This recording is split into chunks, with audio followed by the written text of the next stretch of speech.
Yeah, my name is Bill Buchanan, and I was in the U.S. Marine Corps for a 4-year period beginning 1954 through 1958. In the Marines, Bill was trained as an air traffic controller, and in 1957 he was asked to volunteer at the Nevada nuclear test site. His job? Guide Navy fighter jets as they flew directly over a nuclear blast. Well, I had 3 pilots, and they alternated, and they used the A4D, which is a small jet. And what we did was to develop the knowledge that they needed to know how to deliver a single atomic bomb under this aircraft. And the bottom of the aircraft was all a series of patches to be able to calibrate the effect upon the aircraft itself. The blast would be too bright for the pilot, so he flew with a black cloth pulled over his head. When he was airborne, then he pulled his shroud back over so he couldn't see out and no light could come into the aircraft. So he was really operating from a voice, which I call a voice in the ether. That would be my voice. Bill directed the 3 pilots as they took turns flying a racetrack pattern around the test site. Timing was critical. We had a beacon which went out, very much like a radar. It would go out and respond to the beacon in the aircraft and come back and tell me exactly where he was. Bill radioed corrections to the pilot to keep him on the right track. It was corrections in direction, also altitude, up and down, and in speed. There were 3 components to that. And he had to be over a particular spot, which happened to be ground zero, over it at time 0 within a half second.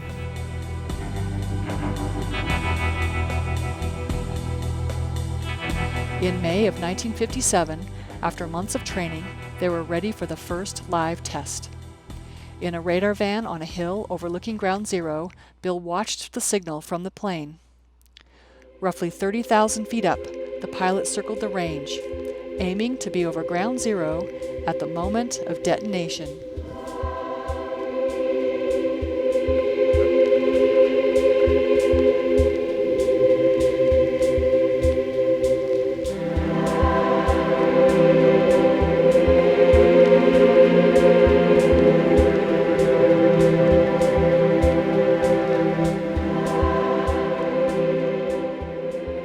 The first time one of them was experiencing it, and when the shot hit him, he was talking to me and he just let out a squeal.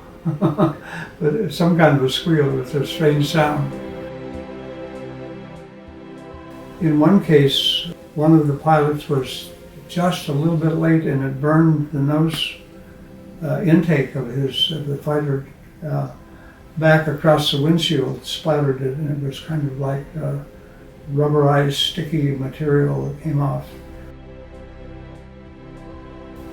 What it felt like was standing watching the earth churning toward you, and then of course you had to wear glasses and turn away from the flash when you knew when it was coming, because we had instruments to tell us exactly countdown.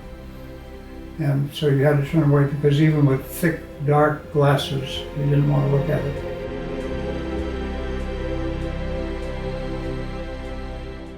It was a lot like a game in many ways. It took a lot of proficiency to do it, and so it was challenging.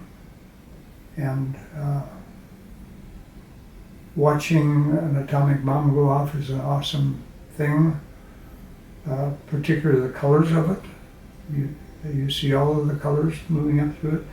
You don't hear this said very often, but I was very enamored of seeing as it moved up to its height in a mushroom, there were reds and yellows and amazing colors in it.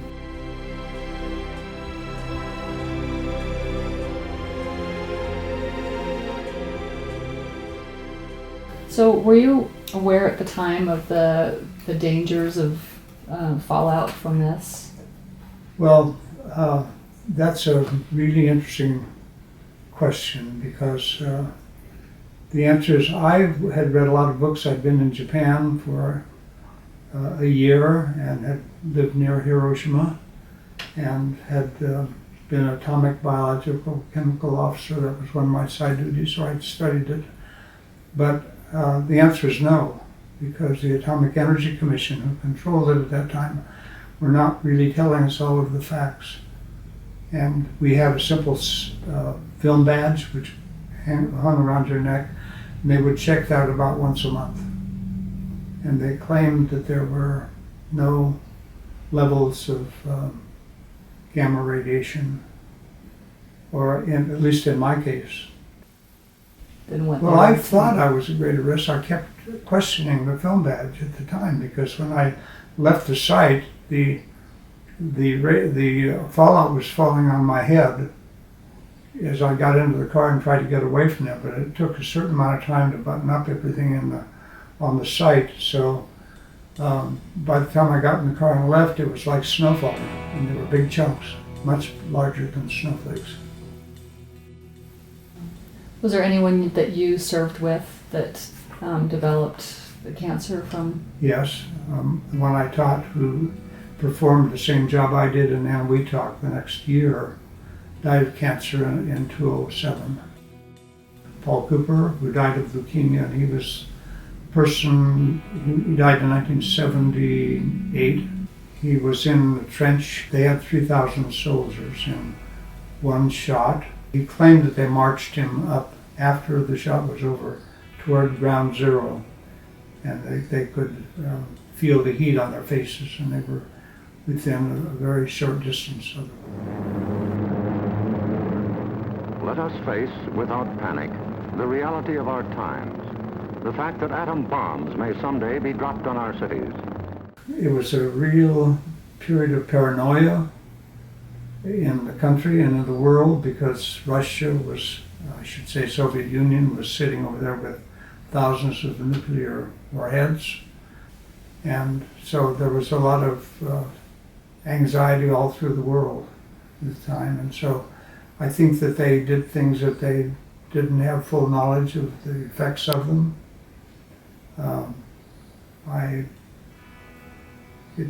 Perhaps they say it was necessary, but I'm not sure of that. I have mixed feelings.